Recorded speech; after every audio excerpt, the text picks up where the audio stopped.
So there's a new design trend. It's bothering me. I think it'll bother you as well.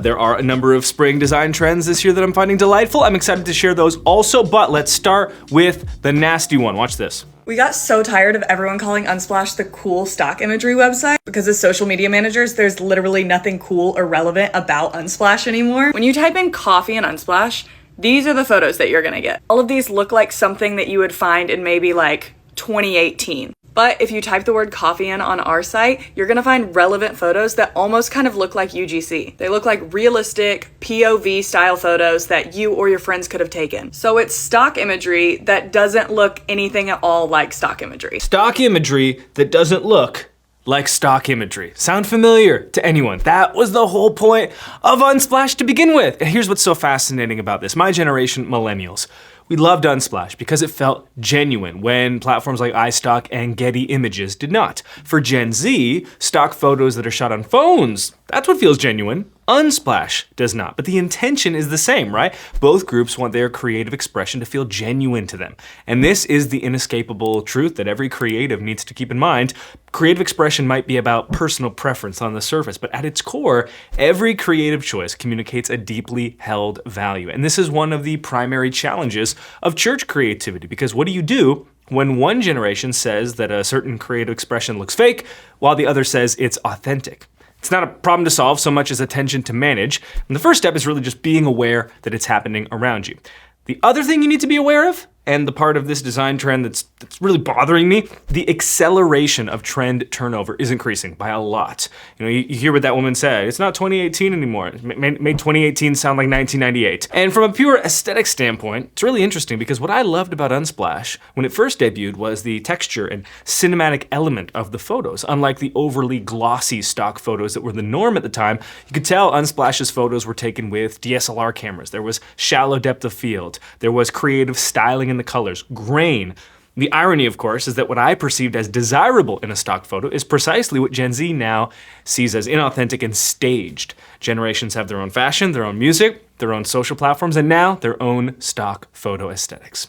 Let's swing to the other side of the design landscape now and talk about the trends that I'm very much enjoying. If you are looking for social media trends for spring, we did a podcast on that already on our podcast channel, the Pro Church Tools Show. The title of that episode is Spring 2024 Church Social Media Trends, linked on the screen and in the description, also in your podcast player of choice if you want to give it a listen on your daily walk, in the gym, or while preparing dinner perhaps. Today in this video, I want to narrow our focus specifically on design trends. In fact, 5 design trends that I cannot get enough of this spring. Trend number 1, chunky fonts and buttons. Holy Trinity in London and their website htb.org are a perfect example of this. Thick type and even thicker buttons. Specifically, if you visit this website on mobile, the buttons in the hero section are quite tall. This isn't how you would see buttons typically styled, but I'm here for it. As for the font, HTB is using GT Walsheim here in the weight Ultra Bold. Now, I'm a real sicko for a thick font. If you head to my Instagram, @BradyShearer, you'll see the covers on my carousels are all high contrast with thick type against plain backgrounds right now. The font I use on these carousels is the Pro Church Tools brand font, Neuhaus Grotesque in the black weight. But because I'm a menace, I actually make additional modifications to this typeface because when a font isn't thick enough, I'll actually go into Photoshop and add an additional stroke, in this case, 5 to 10 pixels, depending on the size of the image, to make the font even thicker. And if you're looking for other chunky font options, check out Humane v.2.0 and Thunder, which is a great free option. Moving on to trend number 2, and I do not care if this is the only way forward. This is a trend I'm going to champion all by myself, using a mono font as your secondary brand font. Here you can see it in a church design. This is a free mono font called DM Mono. It's a Google font. When we redid the Pro Church Tools brand last year, it was Key Monospace that got used as our mono font. And then at the beginning of this year, we gave the Nucleus brand a refresh. Nothing too crazy. Same primary font for the brand, same colors, but I wanted to add a little kick, a little spice. And of course the answer was a mono font. For Nucleus, we went with Accurat Mono. And if you're curious, what is a mono font? How is that defined? The name comes from the design of the typeface because each character occupies the same amount of horizontal space. Monospaced fonts were widely used in early computers, also typewriters, and so they have a nostalgic feel to them. And I love using something that reminds people of decades past in modern designs. That's fusion. It's fun. mono fonts. Moving to trend number 3, what I'm calling a pop of color. And this design trend is inspired by the fashion world. The idea here being that for most people, our base outfits are comprised of neutral colors, black, white, grays, browns, navies.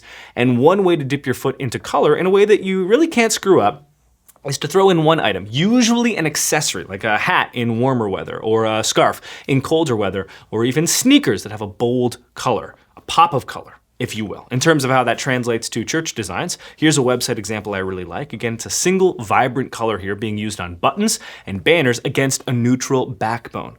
The more vibrant the color, the better, but remember, this is just to accessorize a pop of color. Next trend on our list is just the color yellow, okay?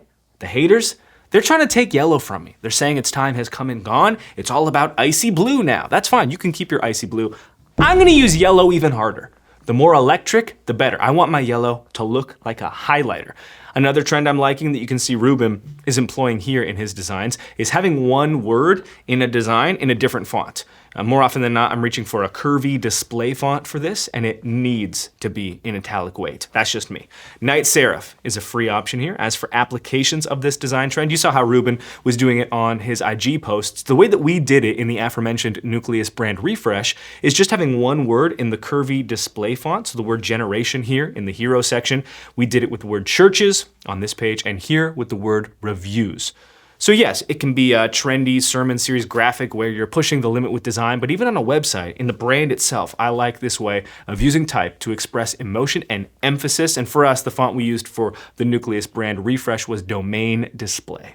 And now trend number 5, 90s mascots. Perhaps the most specific of the trends, but popular nonetheless. And I'm here for it. Again, this is Gen Z bringing back the 90s. And look, we appreciate the influence that they're bringing here. Thank you for reminding us of our childhood. Am I on board with the iPhone stock photos? You know, look, I'm on a journey there, but this trend I'm very much supportive of. The key is to get the right font. You need to pair it with a graffiti style typeface. I've got a few options for you here. Soap by Adobe. If you have an Adobe subscription already, you'll have access to this font at no extra cost. Similarly, Chi by Adobe is a good fit here. I might like this one even more than Soap for this specific application anyway. And then Getai Grotesque Display, which, you know, it might not be the absolute perfect fit here if we're picking nits, but certainly acceptable. And the bonus, this font is free even if you don't have an Adobe subscription. Which of these design trends is your favorite? And is there one that you particularly do not care for? Like me and the iPhone stock photos. Let me know in the comments. Would love to hear your voice on this. As for the next video you should watch, if you want even more spring 2024 trends, check out the podcast that we did on the 5 social media trends for churches you need to be paying mind to this season. It's linked on the screen right now and in the description. And thanks as always for your time, attention, and trust. We'll talk to you next Tuesday.